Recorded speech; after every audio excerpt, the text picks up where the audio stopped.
Halo pemirsa Evarina, senang sekali saya Citra Hasana masih bisa kembali menyapa Anda dalam program talk show yang syarat akan informasi kesehatan dan inspiratif untuk Anda dan keluarga Anda, tentunya dalam Sehat Bersama Rumah Sakit Evarina. Pemirsa Sehat Bersama Rumah Sakit Evarina, apakah kalian salah satu orang yang sering menjaga kesehatan gigi dan mulut?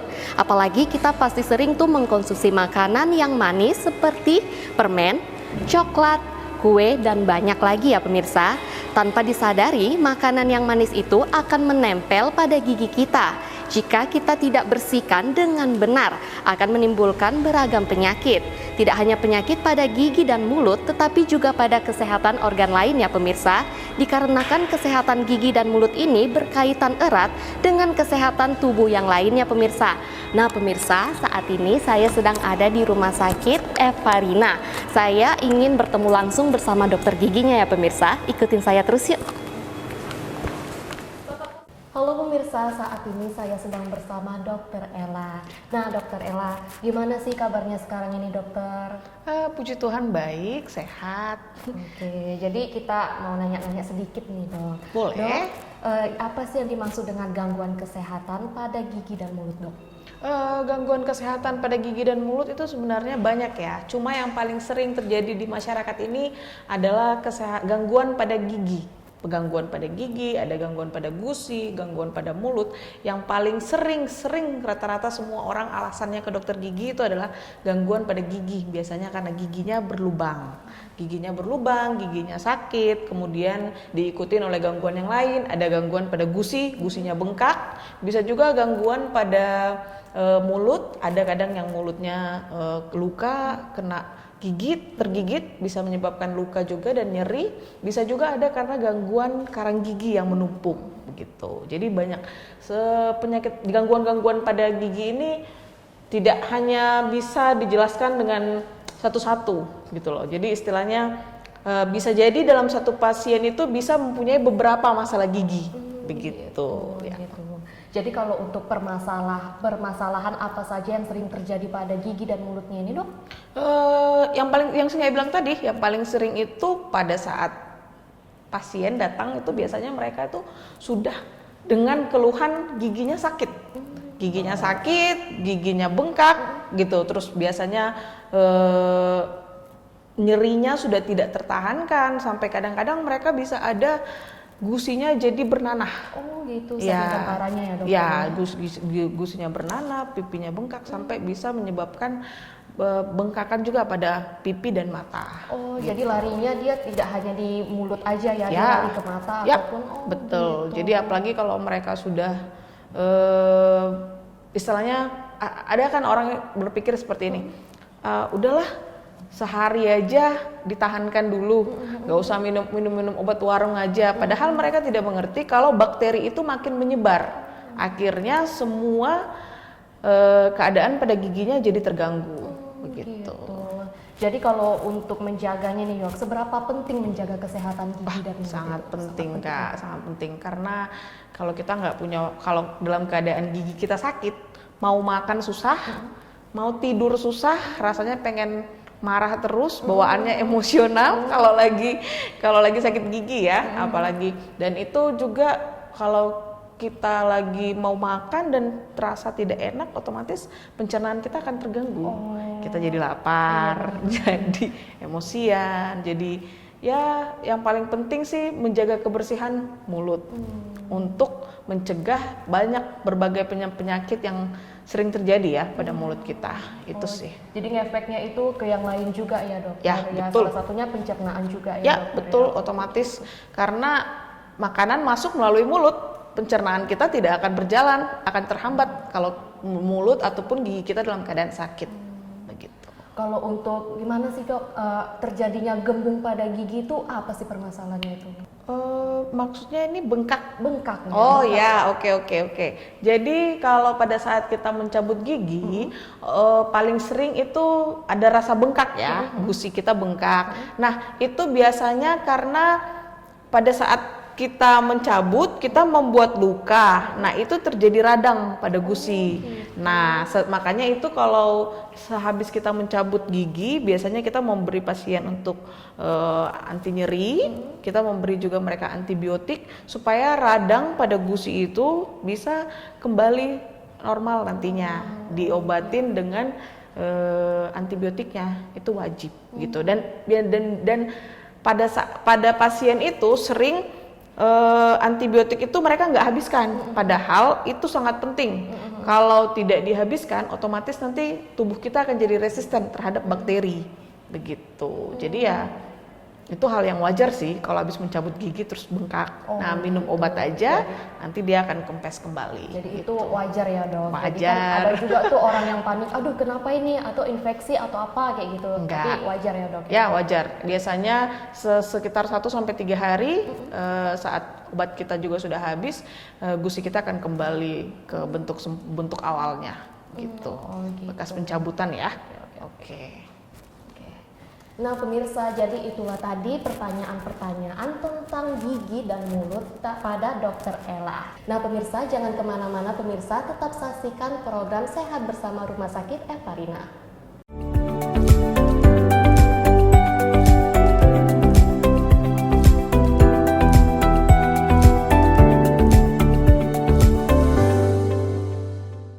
Nah pemirsa, kembali lagi bersama saya Citra dan Dokter Ella. Nah pemirsa, sekali lagi saya mau menanya-nanya nih tentang gigi dan mulut. Nah Dok, saya mau menanya selanjutnya ya Dok. Jadi gimana sih Dok faktor pertama yang paling penyebab terjadinya gangguan pada gigi dan mulut? Oh, itu sudah pasti. Faktor penyebab pertama itu adalah kebersihan rongga mulut. Ya, kalau kita memiliki kebersihan rongga mulut yang buruk, otomatis penyakit dan gangguan pada mulut itu akan sangat banyak. Ya, jadi faktor pertama yang buat penyebab itu otomatis kita harus bisa menjaga kebersihan mulut kita. Kita harus rajin menyikat gigi minimal 2 kali sehari dan harus rajin memeriksakan ke dokter gigi pastinya. Pastinya harus konsultasi juga ya dokter. Betul. Jadi Dok, apakah ada penyakit khusus antara gigi dan mulut di sini Dok? Penyakit khusus maksudnya yang berhubungan ya dengan organ tubuh yang lain ya. Kalau kita jelas ada. Gigi ini sangat berpengaruh dan bisa menjadi penyebab terjadinya penyakit jantung. Ya, penyakit jantung itu disebabkan karena saat gusi kita dalam keadaan ada nanah atau biasanya kita bilang ada pus, itu dia sedang radang. Nah, dia akan masuk ke dalam pembuluh darah. Nah, bakteri itu akan masuk ke dalam pembuluh darah. Kemudian dia akan menyumbat pembuluh darah yang mengarah ke jantung. Itu makanya sering dihubungkan oleh para spesialis penyakit jantung, bisa jadi ini penyempitan pembuluh darahnya karena bakteri dari rongga mulut. Oh, sampai ke organ dalam juga jantung ya Dok, pasti. ya? Karena bakteri yang kan gigi kita berlubang. Nah, saat gigi kita berlubang, di dalam saluran akar itu ada pembuluh darah, ada saraf. Saat bakterinya masuk ke pembuluh darahnya akan mengalir dan dia akan bisa sampai ke pembuluh darah yang ada di jantung. Kalau dia menyumbat itu bisa terjadi serangan jantung. Oh, jadi akibatnya fatal juga ya Dok? Akibatnya fatal. Apalagi kita sering membiarkan gigi kita berlubang, bernanah dan tidak diobatin. Itu salah satu penyebabnya. Bakterinya akan mengalir ke pembuluh darah. Kan ini seluruh tubuh kita terhubung ya oleh pembuluh darah. Iya, jadi ngefek semua ya Dok ya? Pastinya. Oke, jadi Dok, gimana sih cara meminimalisirkan supaya penyakit gigi dan mulut ini tidak bertambah parah Dok? Ya, otomatis paling pertama adalah kalau kita mempunyai masalah pada gigi dan mulut, kita jangan biarkan. Kita harus segera memeriksakan pada dokter gigi. Saat kita memeriksakan pada dokter gigi, otomatis nanti masalah itu akan coba diatasi dan diperbaiki. Otomatis nanti kalau kita punya masalah yang berat, kita akan diobatin seperti begitu. Jadi kita jangan biasakan untuk membuat gigi kita dalam keadaan sudahlah nanti sajalah gitu, kapan-kapan aja lah. Karena masalah gigi ini seringnya sakit saat malam hari, saat pagi dan siang tiba-tiba hilang, nggak datang lagi, datangnya nanti saat malam. Jadi kadang-kadang pasien tuh berpikir, iya dok, kemarin-kemarin tidak sakit, sekarang sakit, nanti besok bisa-bisa nggak sakit. Nah itu padahal perjalanan penyakit itu tetap aja gitu. Jadi dia tidak berhenti saat tidak sakit gitu. Jadi kita wajib ke dokter gigi dan memeriksakan agar kita bisa mendapat penanganan yang tepat. Jadi tidak menimbulkan ke efek samping yang Yap. lebih parah lagi ya dok? Ya pastinya. Coba nih dok, dikasih dong gimana sih tips-tips merawat gigi dan mulut itu dok, supaya para pemirsa yang lihat juga agak merawat gigi kita juga. Kadang kan gigi kita ini terlalu sepele juga ya. Ya betul. Jadi sebenarnya gampang. Kita itu kalau kita menyayangi diri kita, otomatis kita mau melakukan yang terbaik untuk diri kita. Nah, gigi dan mulut ini adalah bagian dari tubuh kita gitu. Jadi yang paling penting adalah kita menjaga kebersihan diri kita. Bagaimana kita bisa merawat orang lain kalau kita tidak merawat diri kita sendiri? Otomatis yang paling pertama adalah kita harus rajin menyikat gigi minimal 2 kali sehari setelah sarapan dan sebelum tidur. Jangan saat mandi ya. Nah, saat itu minimal juga wajib 6 bulan sekali memeriksakan gigi pada dokter gigi. Kalau tidak ada penyakit. Jangan berpikir, oh kayaknya saya biasa-biasa saja, nggak ada masalah apa-apa. Bisa jadi penumpukan karena karang gigi kita tidak lihat secara kasat mata. Bisa jadi juga karena ada gigi yang sudah mau berlubang, kita tidak mengerti. Lebih baik kita konsultasikan minimal 6 bulan sekali. Dan di samping itu kita juga harus mengkonsumsi makanan yang tinggi serat seperti sayuran, buah. Itu bisa membantu untuk gigi kita, membersihkan gigi kita. Yang paling penting kita jangan lupa juga makan dan minum makanan dan minuman yang mengandung kalsium tinggi ya, supaya gigi kita semakin tidak gampang untuk terjadi pengeroposan, yaitu misalnya susu, keju, ikan, itu kan tinggi kalsium Kak. Jangan kita cuma suka makan yang manis-manis, tapi kita nggak suka mengkonsumsi yang mengandung kalsium, dan kita nggak suka menyikat gigi. Itu bisa menjadi masalah yang sangat besar kalau kita konsumsi yang manis-manis aja gitu, dan malas ya sikat gigi. Oke, nah pemirsa, sangat penting juga kan pemirsa menjaga gigi dan mulut. Nah pemirsa, jangan kemana-mana, saya dan Dokter Ella akan kembali sesaat lagi. Tetap saksikan program Sehat Bersama Dokter Rumah Sakit Eva Rina.